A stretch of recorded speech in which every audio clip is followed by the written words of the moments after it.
Assalamualaikum warahmatullahi wabarakatuh. Sahabat Wawan Story yang budiman, sebelum kita menyelami kisah ini lebih dalam, dukung kanal dan karya ini dengan menekan tombol subscribe, like, dan bagikan kepada mereka yang gemar merenungi kisah penuh makna. Disclaimer, kisah ini disajikan sebagai narasi reflektif dan simbolik, terinspirasi dari legenda serta tafsir imajinatif.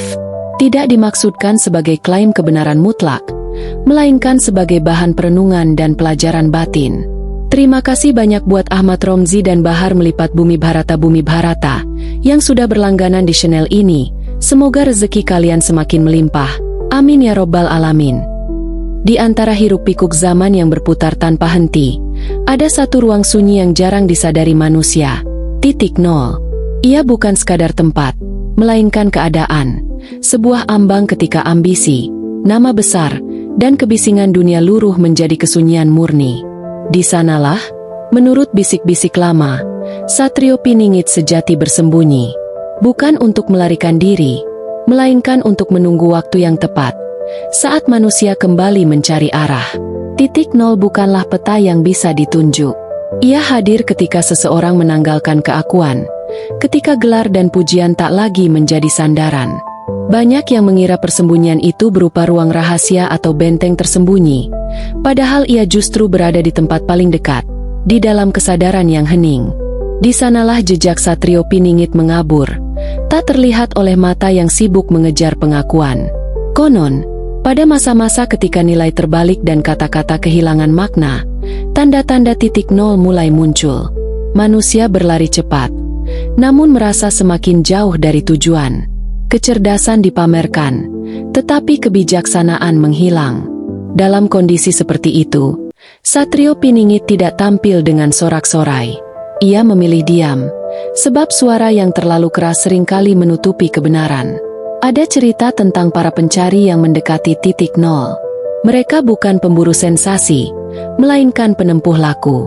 Setiap langkah diiringi pengosongan diri. Setiap jawaban melahirkan pertanyaan baru. Mereka belajar bahwa untuk menemukan yang tersembunyi, seseorang harus berani kehilangan. Kehilangan kepastian, kehilangan rasa benar sendiri, bahkan kehilangan keinginan untuk diakui sebagai penemu. Satrio Piningit sejati, kata naskah-naskah yang samar, tidak bersembunyi karena takut. Ia bersembunyi karena memahami irama waktu. Ketika dunia terlalu bising, pesan halus takkan terdengar. Maka titik nol menjadi ruang penyangga, tempat energi dikumpulkan, arah dipurnakan, dan janji ditahan hingga kesiapan tumbuh. Di sanalah kesabaran menjadi kunci, dan keheningan menjadi guru. Bagian pertama dari pencarian ini mengajak kita berhenti sejenak. Bukan untuk menyerah, melainkan untuk menata ulang. Jika titik nol adalah pintu, maka kuncinya adalah kerendahan hati. Jika ia adalah jalan, maka penunjuknya adalah kejujuran batin. Kita mungkin belum melihat Satrio Piningit, namun tanda-tandanya mulai terasa. Dorongan untuk hidup lebih jujur, keberanian untuk menolak kebisingan, dan kesiapan untuk menunggu tanpa gelisah. Pencarian baru saja dimulai. Di bagian berikutnya, kita akan menelusuri tanda-tanda waktu yang mengantar para pencari mendekati titik nol, bukan sebagai penonton, melainkan sebagai pelaku perubahan dari dalam diri. Setelah langkah pertama di ambang titik nol, para pencari mulai menyadari bahwa waktu tidak lagi bergerak seperti biasanya. Hari-hari terasa cepat namun kosong, sementara detik-detik hening justru memanjang dan syarat makna. Inilah salah satu tanda awal, pergeseran rasa terhadap waktu. Ketika dunia sibuk menghitung kecepatan, titik nol mengajarkan kedalaman. Satrio Piningit sejati, menurut bisikan tua, memahami bahasa waktu yang tak tertulis. Ia hadir ketika manusia berhenti memaksakan kehendak. Tanda berikutnya adalah runtuhnya kepastian palsu. Banyak keyakinan lama yang tampak kokoh mendadak goyah. Bukan karena diserang, melainkan karena tak lagi relevan. Para pencari yang mendekati titik nol sering mengalami fase kebingungan. Apa yang dulu diyakini benar terasa hambar, sementara jawaban baru belum terbentuk. Di ruang liminal ini, kesabaran diuji. Satrio Piningit tidak muncul untuk menenangkan kegelisahan. Ia membiarkan kegelisahan itu memurnikan niat. Ada pula tanda berupa kebisuan simbol. Kata-kata besar kehilangan daya magisnya. Slogan dan janji terdengar berulang tanpa isi. Pada saat yang sama, hal-hal kecil berbicara lantang. Sehelai daun yang jatuh, tatapan jujur seorang asing, atau keheningan menjelang fajar. Titik nol menajamkan kepekaan, menggeser fokus dari panggung besar ke gerak halus yang sering terlewat. Di sanalah pesan tersembunyi berdiam. Para pencari juga melaporkan perubahan arah dorongan batin. Keinginan untuk tampil digantikan oleh hasrat untuk memahami. Ambisi bergeser menjadi pengabdian tanpa pamrih. Ini bukan kemunduran, melainkan penataan ulang. Satrio Piningit, yang bersembunyi di balik kesederhanaan, diakini hanya merespons panggilan yang lahir dari ketulusan semacam ini. Ia tidak tertarik pada kebisingan yang ingin cepat diakui. Tanda lain yang kerap muncul adalah berulangnya peristiwa serupa dengan pesan berbeda. Seakan waktu mengulang pelajaran hingga dipahami. Pertemuan, perpisahan, keberhasilan, dan kegagalan berputar dengan pola yang halus. Di titik nol, pengulangan bukan hukuman, melainkan undangan untuk melihat lebih dalam. Mereka yang belajar membaca pola akan menyadari bahwa setiap putaran mendekatkan pada inti. Namun tanda paling sulit dikenali adalah keberanian untuk diam. Dalam diam, manusia berhenti menuntut tanda yang spektakuler. Ia belajar mendengar tanpa menyela, melihat tanpa menilai. Disinilah Satrio Piningit sejati tetap tersembunyi, bukan karena jauh, melainkan karena terlalu dekat dengan keheningan yang sering dihindari. Banyak yang mundur di tahap ini, takut kehilangan identitas lama. Bagian kedua ini menegaskan bahwa titik nol bukanlah tujuan akhir, melainkan proses pematangan. Tanda-tanda waktu tidak berfungsi sebagai petunjuk arah yang pasti, melainkan sebagai cermin. Siapapun yang bersedia bercermin akan melangkah lebih ringan. Di bagian selanjutnya, kita akan memasuki laku pengosongan, jalan sunyi yang harus ditempuh agar persembunyian Satrio Piningit tidak lagi menjadi misteri, melainkan pemahaman yang hidup. Setelah tanda-tanda waktu dikenali, pencarian berlanjut pada tahapan yang paling sunyi dan sering dihindari, laku pengosongan. Inilah jalan yang tidak menawarkan gemerlap, tidak menjanjikan pujian, dan bahkan kerap disalahpahami sebagai kemunduran. Padahal, disinilah ruang tersembunyi Satrio Piningit sejati mulai terasa. Bukan sebagai sosok yang ditunggu, melainkan sebagai makna yang tumbuh perlahan. Laku pengosongan dimulai dari melepaskan beban yang tak disadari. Banyak pencari membawa keranjang penuh klaim, siapa dirinya, apa jasanya, dan mengapa ia pantas menemukan kebenaran. Di titik nol, keranjang itu harus diturunkan. Bukan untuk dilupakan selamanya, tetapi agar tangan kembali bebas. Pengosongan bukan berarti meniadakan diri, melainkan mengembalikan diri pada fungsi sejatinya. Dalam proses ini, kebingungan sering muncul. Saat identitas lama dilepas, yang tersisa hanyalah keheningan yang terasa asing. Pikiran mencari pegangan, emosi menuntut kepastian. Namun laku pengosongan mengajarkan untuk tinggal, tidak melarikan diri dari kekosongan. Di sanalah ketakutan berubah menjadi kewaspadaan, dan kegelisahan bertransformasi menjadi kejernihan. Satrio Piningit, yang berdiam di ruang ini, tidak menguji kekuatan, melainkan ketulusan bertahan tanpa topeng. Ada tahap ketika pencari dihadapkan pada cermin batin. Bayangan kesalahan masa lalu, penyesalan, dan luka lama muncul tanpa diundang. Banyak yang ingin segera menutup mata. Namun laku ini menuntut keberanian untuk memandang tanpa menghakimi. Setiap luka yang diterima dengan jujur akan kehilangan cengkeramannya. Pengosongan bukan penghapusan memori, melainkan pendamaian dengan sejarah diri. Menariknya, semakin kosong seseorang, semakin ringan langkahnya. Beban ekspektasi orang lain tak lagi mengikat. Dorongan untuk membuktikan diri memudar. Di titik ini, tindakan menjadi sederhana dan tepat. Kata-kata seperlunya, langkah secukupnya. Inilah ciri khas ruang tersembunyi, kesederhanaan yang efektif. Satrio Piningit tidak membutuhkan panggung. Jejaknya terlihat pada dampak yang tenang namun mengubah arah. Dalam laku pengosongan, waktu kembali diuji. Tidak ada tenggat, Tidak ada jaminan kapan hasil terlihat. Mereka yang terburu-buru akan mengisi kembali kekosongan dengan kebisingan baru. Namun yang bertahan menemukan bahwa kekosongan bukan hampa. Ia penuh potensi, seperti tanah yang dibersihkan sebelum ditanami. Disinilah intuisi mulai berbicara lebih jelas daripada analisis. Bagian ketiga ini menegaskan bahwa ruang persembunyian Satrio Piningit sejati tidak dapat ditembus dengan strategi, melainkan dengan kesediaan untuk kosong. Saat diri berhenti menuntut, pemahaman datang tanpa dipanggil. Di bagian berikutnya, kita akan menelusuri pertemuan tanpa wajah. Bagaimana kehadiran yang tersembunyi memberi arah tanpa menampakkan diri, dan mengapa itu justru menjadi tanda paling kuat. Pada tahap ini, pencarian memasuki wilayah yang sulit dijelaskan dengan bahasa biasa. Pertemuan tanpa wajah. Bukan perjumpaan fisik, bukan dialog yang dapat dicatat, melainkan kesadaran yang tiba-tiba menyatu dengan arah. Di titik nol, kehadiran Satrio Piningit sejati tidak menuntut pengakuan. Ia bekerja seperti arus bawah laut, tak terlihat, namun menentukan arah pelayaran.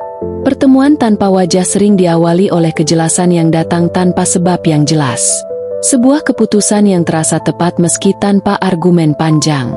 Sebuah penolakan yang tidak disertai amarah. Sebuah keberanian yang lahir tanpa dorongan eksternal. Para pencari menyadari bahwa mereka tidak melihat siapapun, tetapi melihat dengan lebih jernih. Inilah paradoks titik nol. Ketika sosok tak hadir, makna justru hadir sepenuhnya. Dalam fase ini, ego mencoba kembali mengambil alih. Ia ingin memberi nama, bentuk, dan cerita heroik. Namun laku yang telah ditempuh membuat pencari mampu tersenyum dan membiarkan dorongan itu berlalu. Pertemuan tanpa wajah mengajarkan bahwa kebenaran tidak selalu membutuhkan simbol besar. Terkadang, ia cukup menjadi penunjuk arah yang halus namun konsisten. Ada perubahan cara bertindak yang signifikan. Keputusan diambil dengan mempertimbangkan dampak jangka panjang, bukan kemenangan sesaat. Keberpihakan menjadi jelas tanpa harus diumumkan. Mereka yang mengalami fase ini sering tidak menyadari perannya sendiri. Justru orang lain yang merasakan ketenangan atau keberanian setelah berinteraksi dengan mereka. Inilah jejak Satrio Piningit. Pengaruh yang bekerja diam-diam. Pertemuan tanpa wajah juga menguji keikhlasan. Tanpa sosok untuk diagungkan, pencari tidak memiliki alasan untuk merasa istimewa. Semua kembali pada fungsi. Apa yang perlu dilakukan, dilakukan. Apa yang perlu ditahan, ditahan. Di titik ini, pencari memahami bahwa persembunyian sejati bukan tentang menyembunyikan diri, melainkan menyembunyikan motif. Tindakan dilakukan bukan demi citra, melainkan demi keseimbangan. Menariknya, fase ini sering beriringan dengan kesederhanaan hidup. Pilihan menjadi lebih selektif.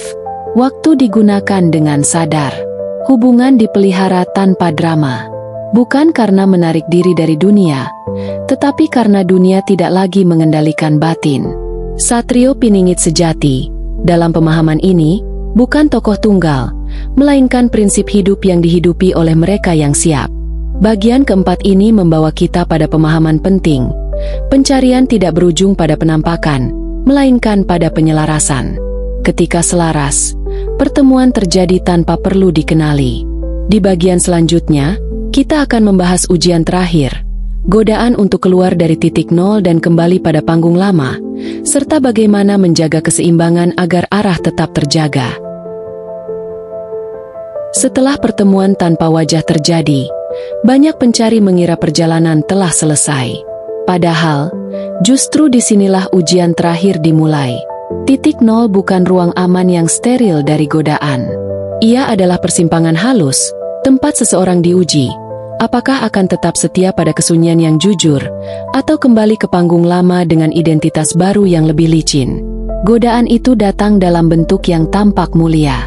Pujian halus atas kebijaksanaan, pengakuan atas ketenangan, permintaan untuk tampil sebagai penunjuk jalan. Semua terasa wajar, bahkan tampak sebagai amanah. Namun ujian terakhir bukan tentang menolak atau menerima, melainkan menjaga niat. Di titik nol, Satu langkah kecil yang dipenuhi motif tersembunyi dapat menggeser arah secara perlahan. Para pencari yang lengah mulai merasakan perubahan. Keheningan yang dulu jernih menjadi bising oleh rencana. Kesederhanaan berganti strategi. Mereka masih berbicara tentang keseimbangan, tetapi mulai menghitung dampak citra.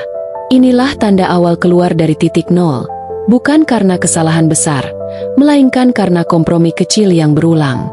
Ujian ini juga muncul sebagai kerinduan pada kepastian lama. Di panggung lama, aturan jelas, siapa di depan, siapa di belakang. Di titik nol, segalanya cair, tidak ada jaminan, tidak ada tepuk tangan. Bagi sebagian orang, ketidakpastian ini melelahkan.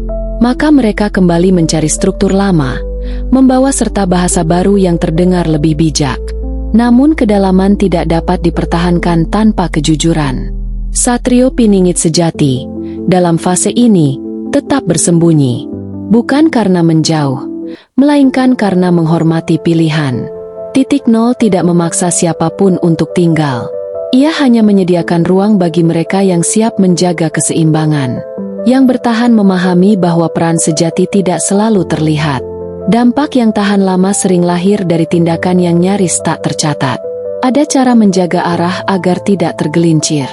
Pertama, membiasakan evaluasi batin, bertanya dengan jujur sebelum bertindak. Kedua, memelihara kesunyian di tengah aktivitas, agar keputusan tidak reaktif. Ketiga, menerima keterbatasan, bahwa tidak semua hal perlu diperbaiki oleh diri sendiri. Prinsip-prinsip ini bukan aturan kaku, melainkan penyangga agar niat tetap bersih. Bagian kelima ini menegaskan bahwa titik nol bukan pelarian, melainkan tanggung jawab sunyi. Bertahan di dalamnya membutuhkan kewaspadaan yang lembut namun konsisten. Di bagian terakhir, kita akan menyatukan seluruh perjalanan ini dalam pemahaman akhir, ketika persembunyian Satrio Piningit tidak lagi dicari, karena ia telah menjadi cara hidup yang membumi dan menenangkan. Pada akhirnya, perjalanan menuju titik nol membawa satu pemahaman yang sunyi namun tegas. Yang dicari tidak pernah benar-benar bersembunyi. Seluruh laku, tanda, pertemuan tanpa wajah, hingga ujian terakhir, mengarah pada satu simpul kesadaran, bahwa persembunyian Satrio Piningit sejati bukanlah tempat, bukan sosok, melainkan cara berada di tengah dunia. Di titik ini, pencarian berhenti bukan karena tujuan tercapai, melainkan karena dorongan untuk mencari telah larut. Tidak ada lagi kebutuhan untuk membuktikan, menjelaskan, atau meyakinkan. Kehidupan dijalani dengan ketepatan yang wajar. Tindakan muncul dari kebutuhan nyata, bukan dari kegelisahan batin. Inilah tanda paling halus bahwa titik nol telah menyatu dengan keseharian. Mereka yang sampai pada pemahaman ini sering tampak biasa. Tidak menonjol, tidak menghindar. Mereka hadir sepenuhnya dalam peran apapun yang dijalani.